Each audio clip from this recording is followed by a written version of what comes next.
So I recently went to go see The Dark Tower, and it stars Idris Elba and Matthew McConaughey, and it's based off the Stephen King series of the same name, and it follows a young boy by the name of Jake, who, after losing his father in a fire incident, comes up with these images of this place, this universe that has a dark tower that runs, the whole universe, and there's a guy named the Man in Black, who's trying to stop this dark tower by using the minds of children to destroy it and to bring evil to the world.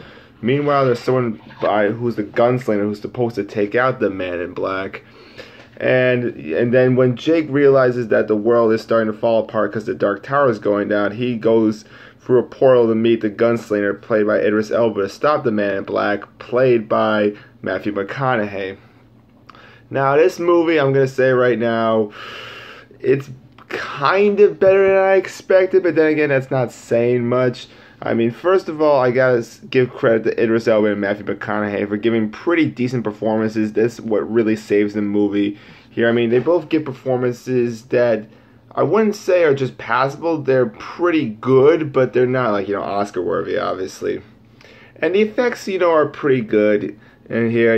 The writing, it's kind of like The Mummy's writing, only they put more effort into it. Like, they try to develop the characters. I mean, the gunslinger and Jake are really well developed, but I mean, with the Man in Black or Matthew McConaughey's character, not really well that developed. I mean, it's not terrible, but it's just like they could have done better.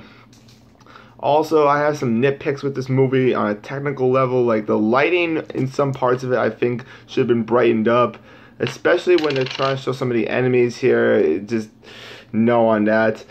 But I think my biggest problem with this movie, without a doubt, is that the action never really connected with me, in a sense. Like, I didn't feel the impact of the gunshots. I never felt any impact of punches or about kicks.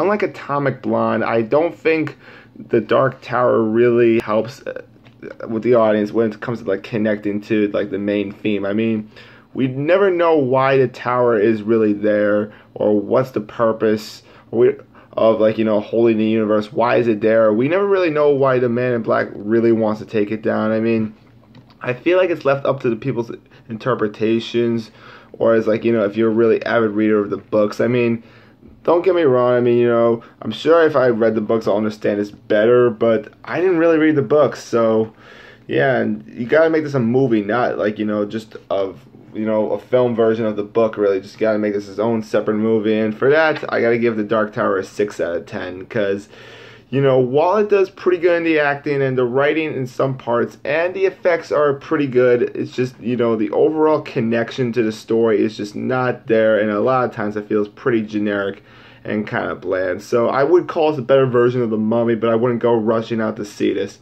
Also, this movie's around an hour and a half, which is to my liking, although I feel like they should have had a little more backstory in there. So, yeah, till again, it's a Warray sign off, and I will see you people around. Bye.